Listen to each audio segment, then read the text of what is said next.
Salut à tous! Alors vous l'aurez remarqué, aujourd'hui je vous retrouve avec encore une autre prise de vue que les dernières vidéos. En fait je vais vous filmer un tuto, donc du coup j'ai eu envie de filmer près de ma coiffeuse parce qu'il fait trop sombre actuellement pour filmer avec la lumière naturelle. Mais j'avais vraiment la flemme de filmer dans le miroir comme je vous avais dit, en fait ça me plaît plus. J'aime bien filmer près de ma coiffeuse pour avoir de l'espace et poser mes affaires. Mais le problème c'est que quand je filme de derrière pour filmer dans le miroir, bah déjà tout est retourné donc c'est pas très pratique. Je trouve que l'image est pas d'une qualité aussi bien que ce qu'elle pourrait être quand elle est filmée de façon de face. Et en plus quand je mets ma main comme ça, vous la voyez passer tout le temps, c'est pas top. Donc là du coup je filme face à moi, je vous ai mis sur ma coiffeuse sur une boîte en faisant en sorte que ça prenne le moins de place possible, histoire que je puisse quand même un petit peu avoir de l'espace pour travailler. Vous me direz dans les commentaires ce que vous en pensez. Moi franchement je trouve que c'est pas mal, je trouve que la qualité a l'air bien, la luminosité est pas mal non plus. Et du coup on va démarrer, vous l'aurez remarqué mes sourcils sont déjà faits. Aujourd'hui je décide de vous reproduire ce make-up que je vous avais posté sur Instagram et j'en avais effectivement mis des photos dans ma dernière vidéo haul que je vous montrerai un petit si jamais vous l'avez pas encore vu. Je crois que le petit c'est par ici maintenant. En fait c'est le make-up que j'ai porté pour la saison des festivals puisque vous savez je bosse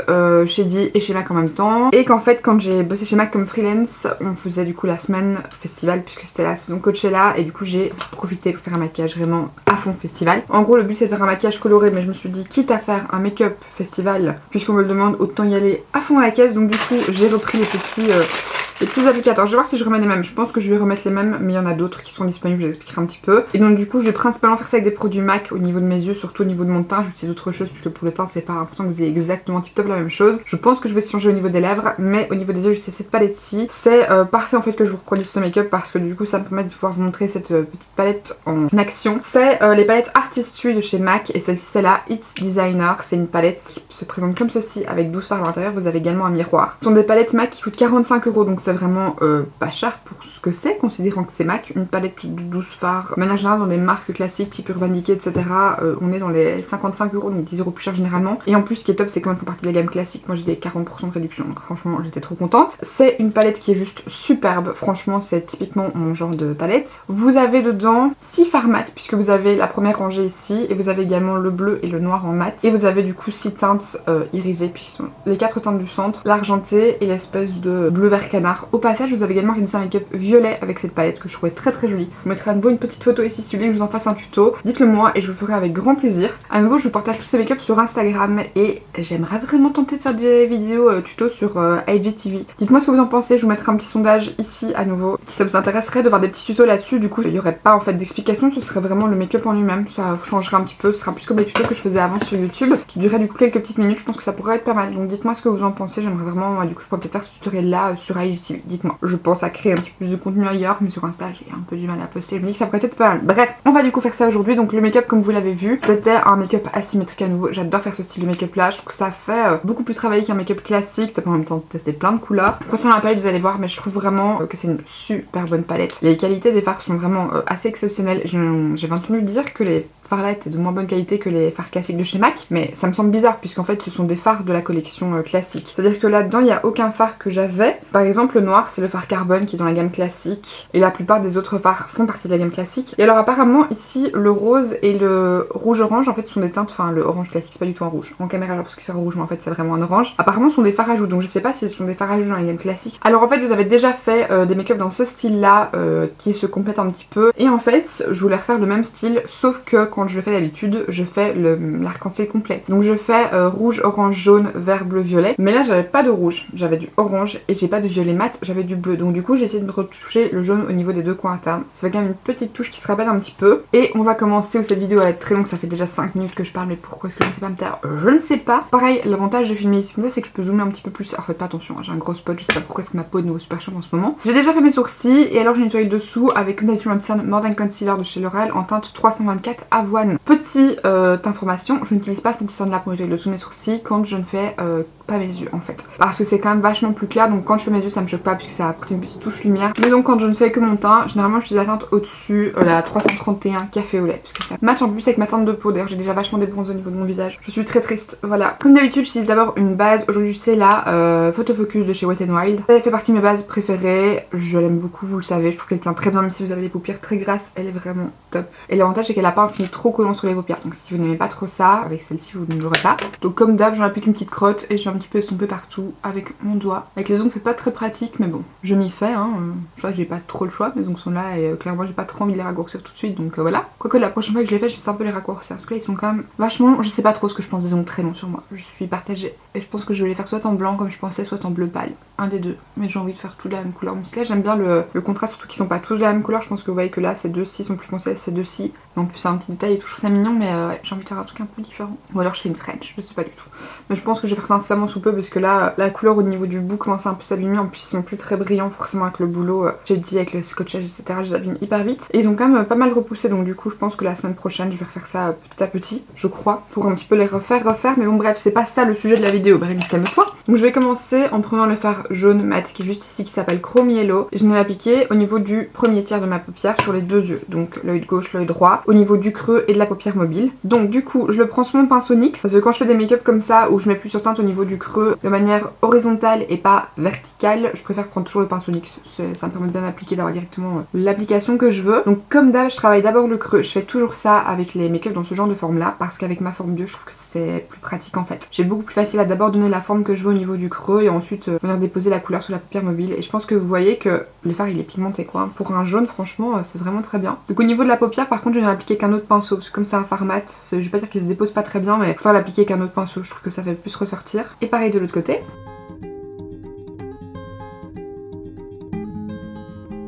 Et donc ensuite pour appliquer sur la paupière mobile je prends un pinceau Zoeva, le Luxe Smoky Shader numéro 234 et je viens tapoter le fard sur la paupière et je le dégrade légèrement sur la suite en fait, histoire qu'il n'y ait pas de barre et que ça s'estompe plus facilement avec la couleur suivante. Alors maintenant je vais principalement me concentrer sur mon œil gauche puisque là comme j'appliquais la même couleur je l'ai fait les deux en même temps. Mais maintenant je vais passer à l'œil gauche principalement et je vais appliquer la teinte orange qui est juste ici. L'orange est un peu plus foncé que le rose et donc en temps normal j'aurais eu tendance à vouloir l'appliquer au niveau du coin externe. La seule chose c'est que si je mets le rose et puis l'orange, au niveau de la jonction entre le rose et le jaune ça va me faire un orange. Donc ça fait con d'avoir du orange, du rose et puis encore de l'orange. Donc je vais directement appliquer le orange qui s'appelle Can Afford This, c'est à nouveau un fard mat. Je prends toujours sur mon pinceau NYX et je viens de nouveau l'appliquer au niveau du creux et puis de la paupière mobile.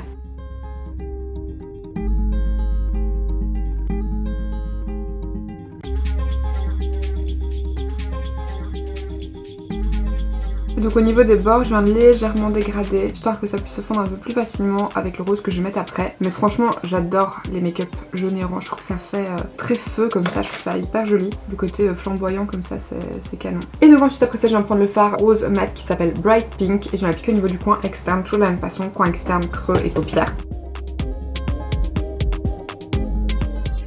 Pour le coup, le rose, c'est une teinte que je vais revenir travailler en épaisseur parce que je veux qu'elle soit hyper intense. C'est pas la couleur la plus intense de la palette et surtout comme je vous ai dit elle est un peu plus claire de base que le orange, donc je viens vraiment mettre beaucoup histoire que ça ressorte quand même et que ça encadre bien l'œil parce que le problème c'est quand vous mettez une couleur un peu plus claire au niveau du point externe ça peut faire parfois vite un effet d'œil un petit peu tombant, pas très structuré etc. Et là comme je veux vraiment que l'œil garde une structure, je viens vraiment bien insister sur le rose et j'en mets une bonne dose. Et ensuite avec un petit pinceau E126 de chez US Studio qui est propre, je viens juste un petit peu dégrader les bords. Et d'ailleurs je n'ai pas appliqué de fard couleur chair au niveau de mon dessous de sourcil.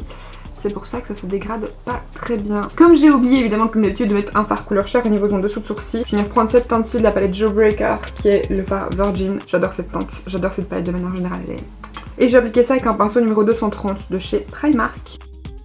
Donc juste au niveau de l'arcade sourcilière, parce que pour le coup l'anti-cerne lui il est légèrement collant et donc du coup là par contre ça peut parfois faire vite des patchs, donc généralement je poudre toujours mon dessous de sourcil, je sais pas pourquoi là je l'ai pas fait, je crois que j'étais pressée de tourner, pressée de vous montrer le look. Et là j'ai fini le haut de mon œil gauche donc j'ai passé à l'œil droit. Ici cette fois-ci je vais directement venir poudrer le dessous de mon sourcil tant que j'ai pas encore appliqué le bleu et le vert parce qu'en plus c'est des teintes qui se dégradent pas très facilement, du coup autant les aider un max. Donc je vais commencer par prendre le fard vert qui est juste ici, qui s'appelle My Kid Could Make That. Pareil, c'est vraiment bien pigmenté, vous voyez qu'il y a pas mal de matière qui se dépose. Et à nouveau, je vais d'abord faire le creux. Je trouve cette couleur super jolie. C'est vraiment un genre de vert un petit peu vert citron comme ça, vous voyez. Je trouve que ce genre de teinte là, c'est très vite pas pigmenté, donc j'étais très contente d'avoir celui-ci parce que même appliqué avec le pinceau fluffy sur la paupière, il prend super bien. Et avec le jaune, ils se font à merveille quoi. C'est vraiment une très très jolie teinte. Et ensuite, je viens prendre le bleu mat juste ici qui s'appelle Triennial Wave. Et je viens prendre toujours avec le même pinceau et l'appliquer comme j'ai fait avec le rose au niveau du coin externe et du creux. Là aussi on est sur une jolie pigmentation, par contre avec le bleu j'y vais un petit peu plus parcimonieusement parce que comme vous le savez le bleu c'est une couleur qui est pas très facile à travailler. Il vaut mieux y aller petit à petit, être sûr que ce soit bien estompé et bien appliqué plutôt que de faire un gros patch et d'ensuite pas savoir le travailler. En fait ce que j'aime bien avec les make-up asymétriques, surtout quand je vous l'ai fait en tuto, c'est que là par exemple si vous aimez pas le fait de porter deux make-up asymétriques, vous avez deux idées de look avec le même style de technique qui est quand même très simple parce que basicament c'est de l'application et un peu d'estompe, il n'y a pas du tout de travail en faisant des cut crease etc. Et franchement c'est deux looks que je trouve super juste, c'est-à-dire que ce maquillage là sur les deux yeux c'est canon et ça aussi il y a de quoi faire. Et si vous avez la palette et comme je vous dis vous n'êtes pas à l'aise avec les make-up asymétriques, bah, vous savez très bien porter deux fois ce œil là ou deux fois ce œil là, ou faire ce look là avec ça en ras de cils ou ce look là avec ça en ras de cils sans problème. Si vous voulez faire un make-up un peu arc-en-ciel mais que vous voulez pas faire un truc asymétrique, c'est faisable. Et à nouveau avec le pinceau IO Studio je viens estomper les bords.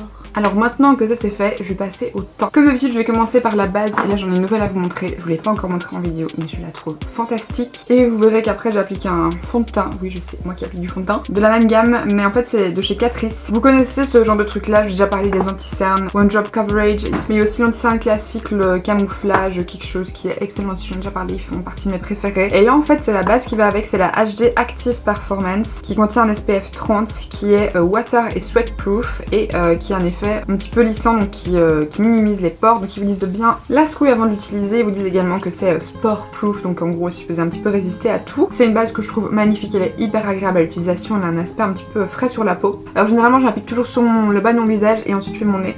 Alors pour le coup c'est une base blanche et je trouve qu'elle a un petit effet blanchâtre sur la peau. Alors je sais pas si c'est le côté SPF qui fait ça, mais si vous avez la peau métissée ou assez basanée, je pense que ça laissera un petit cast blanc. Maintenant je crois pas que c'est quoi que ce soit qui soit pas corrigeable avec le fond de teint par dessus. Moi sur ma peau vous voyez que j'ai un petit peu bronzé et ça fait pas de traces blanchâtres une fois que c'est estompé. Alors effectivement sur la peau il y a un petit aspect lisse, voilà il y a du diméticone dedans, logique. Je vais aussi en appliquer un petit peu sur mon front, le front avec les bases liquides comme ça je le fais toujours après parce que j'ai toujours peur d'en avoir dans les sourcils. Genre le temps que je fasse le reste de mon teint que ça ait coulé dans mes sourcils. Je passe bien sur le tour de mes sourcils puisque c'est généralement un endroit qui est assez textureux, surtout que je viens de les épiler donc la zone est un petit peu plus sensible que d'habitude. Et je mets évidemment entre mes sourcils puisque vous savez que c'est aussi une zone où je tendance à la peau un petit peu texturée, donc j'aime bien mettre une base un peu lissante à cet endroit là. Et alors en ce moment je mets du fond de teint, oui quoi, moi qui mets du fond de teint alors que je suis une grande fan de correcteurs un peu partout. Je voulais trop tester celui-ci parce que j'entends énormément parler, enfin le fond de teint de la même gamme en fait que ceci qui est matifiant il me semble, qui apparemment est excellent, hyper couvrant, super beau. Voilà, je pense que j'ai jamais entendu personne dire du mal de ce fond de teint et en fait maintenant il est sorti une version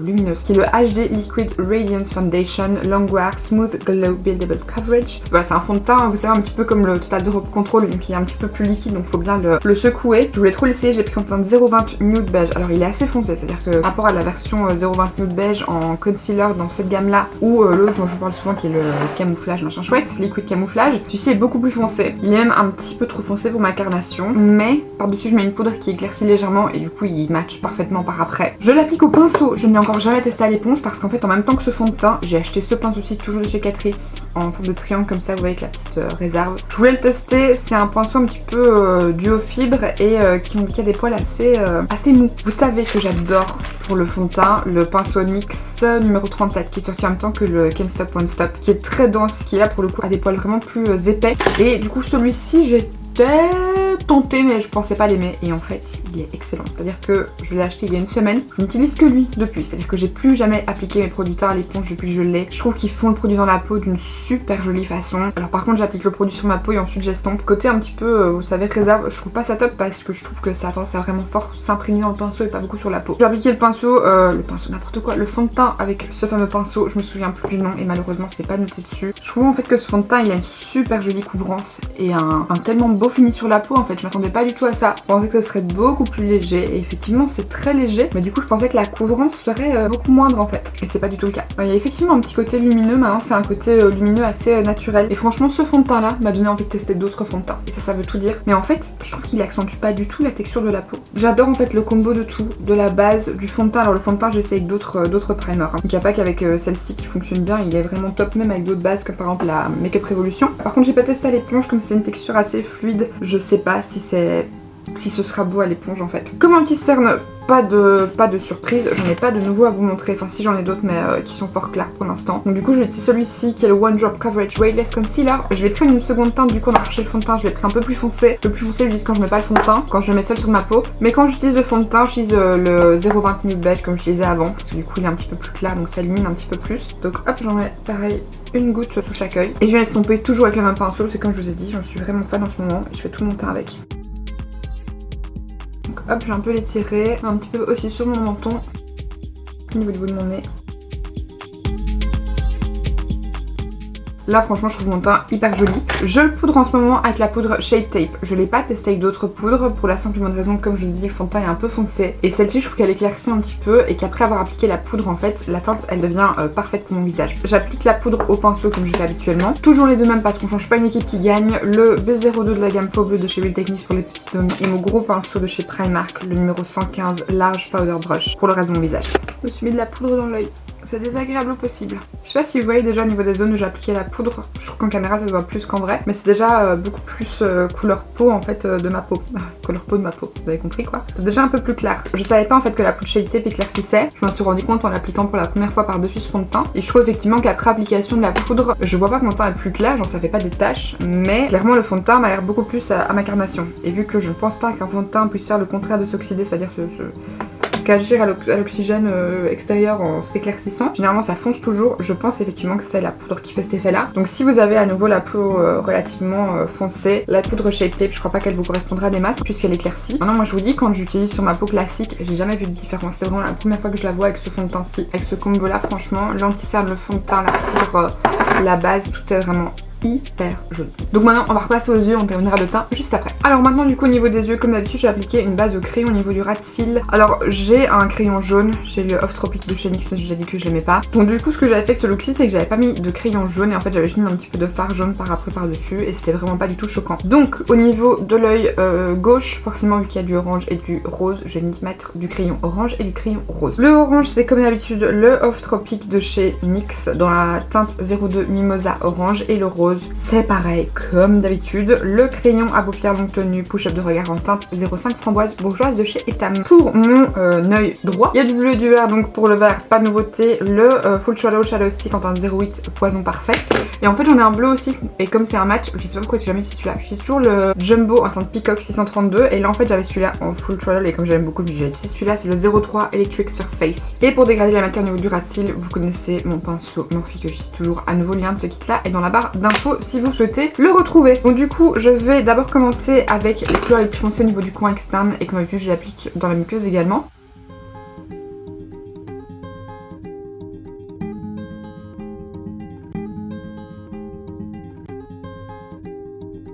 Et alors ensuite comme d'habitude je viens reprendre les mêmes fards, donc le jaune, le rose et le orange au niveau de l'œil gauche et le jaune, le vert et le bleu au niveau de l'œil droit, au niveau du ras de cils. Donc je les applique d'abord toujours avec le même pinceau Morphe et ensuite je viens les estomper avec mon petit pinceau de chez MSQ qui n'a pas de référence, j'avais acheté ça sur AliExpress. C'est un tout petit pinceau estompeur et ça permet vraiment bien d'appliquer les matières, c'est top. D'ailleurs je fais juste attention que les couleurs se rejoignent un petit peu au niveau du coin externe quand même, qui est pas la couleur un trou cher et puis la couleur encore. Et donc en fait là ce que je viens vraiment faire c'est fixer le crayon. Donc je tapote la couleur, je l'étire pas vraiment, c'est vraiment juste pour fixer et par après je viendrai la dégrader. J'en ai également profité pour un petit peu dégrader de couleurs parce qu'il ne faut pas que ça fasse une barre. Et donc maintenant je vais venir prendre mon petit pinceau estompeur et je vais venir un petit peu dégrader les couleurs et les descendre un peu plus bas au niveau du ras de cils. Si vous avez comme moi des make-up que vous remontez très haut, c'est important que le ras de cils il fasse pas tout fin pour que ça fasse un raccord avec le haut en fait simplement. En fait pour moi c'est hyper important que votre make-up il soit équilibré, donc si vous faites un make-up qui monte fort en haut, il faut que votre make-up il descende fort en bas quoi, que ça fasse pas... Et puis en plus comme c'est bien fondu au niveau du ras de cils inférieur, je trouve que ça donne beaucoup mieux. Et à nouveau pareil de l'autre côté évidemment. Et ensuite avec un petit pinceau crayon comme celui-ci qui est le Luxe Pencil de chez Zoeva numéro 230, je vais reprendre le jaune et je viens vraiment hop, le mettre au niveau du coin interne et un petit peu en dessous histoire de quand même faire un petit raccord de jaune. Avant d'appliquer le mascara, les fossiles, etc., je vais reprendre un petit peu d'highlighter de la palette Brain Freeze de chez Jeffree Star et je vais prendre le Gold Breaker qui est celui un petit peu marbré ici, qui est comme un doré très très clair. Et je vais l'appliquer avec un petit pinceau 237 Detail Shader de chez Zoeva. Alors c'est un highlighter qui est très pigmenté donc j'en prends pas trop. Je viens le mettre au niveau du coin interne et au niveau du dessous de mon sourcil. Et là c'est comme d'habitude, je commence vraiment au niveau du creux. Et ensuite avec ce qui reste sur le pinceau, je viens tirer au niveau du bout de mon sourcil. J'ai mis mes faux cils, appliqué mon mascara et maintenant on a franchement presque fini. Il aura plus qu'à les petits brillants, etc. et terminer le teint. Je vais commencer par fixer mes sourcils et comme j'ai quand même envie de bien les intensifier, je vais utiliser le Dibro Gel en teinte Ebony de chez Anastasia. Et en fait, je dis bien les intensifier quand j'y suis parce qu'il est un tout petit peu plus foncé, donc il fonce encore un peu mes sourcils. Donc j'ai ce gel là vraiment quand je vais ressortir mes sourcils à fond. Je sais pas si vous voyez, mais c'est quand même un petit peu plus foncé que de l'autre côté. Non, c'est léger, hein, ils sont pas non plus noirs, mais on est quand même un petit peu plus foncé. En bronzer, rien de nouveau sous le soleil puisque ce sera toujours le California Beaming de chez NYX en teinte 03 Sunset Vibes. C'est toujours mon bronzer préféré. Donc je le prends toujours avec mon pinceau NYX numéro 24 et je vais appliquer ça sur tous les bombés de mon visage.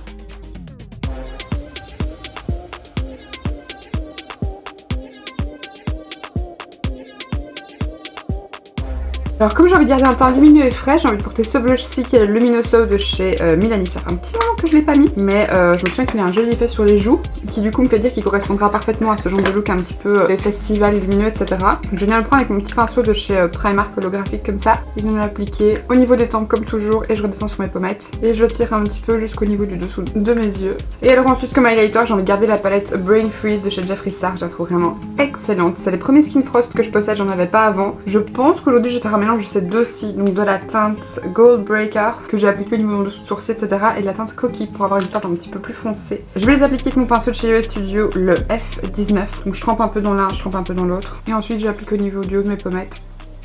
Et je remonte pour former un C. Les highlighters sont d'une intensité de l'extrême, ils sont super beaux, franchement ils sont canons. Et alors comme avec l'highlighter au fras, d'abord je l'applique et ensuite après ça je fais des petits mouvements circulaires pour un petit peu le fondre et lui donner cet aspect vraiment peau humide. Ensuite avec un petit pinceau boule comme ça, je prends à nouveau un mélange des deux et je viens vraiment juste en mettre ploup. Un petit point sur le bout de mon nez, ensuite je prends le reste au niveau du centre. Avec le petit pinceau, je viens vraiment au niveau du dessus de ma lèvre et ce qui reste sur le grand pinceau, je vais un petit peu appliquer plus vers le haut. On va passer à la fun part qui est de coller les brillants. Alors la fois passée j'avais mis celui-ci avec toutes les petites étoiles holographiques. J'ai acheté chez Primark, c'était le Tinkerbell comme ceci. Maintenant je vais appliquer du rouge à lèvres. Alors pour le look j'ai mis un rouge à lèvres violet, mais j'ai pas trop envie. Je préfère mettre un petit gloss un petit peu rouge comme ça. Donc là c'est un de chez MAC. Je vais laisser d'abord donner la référence, mais je pense que c'est ce que je vais laisser, je crois.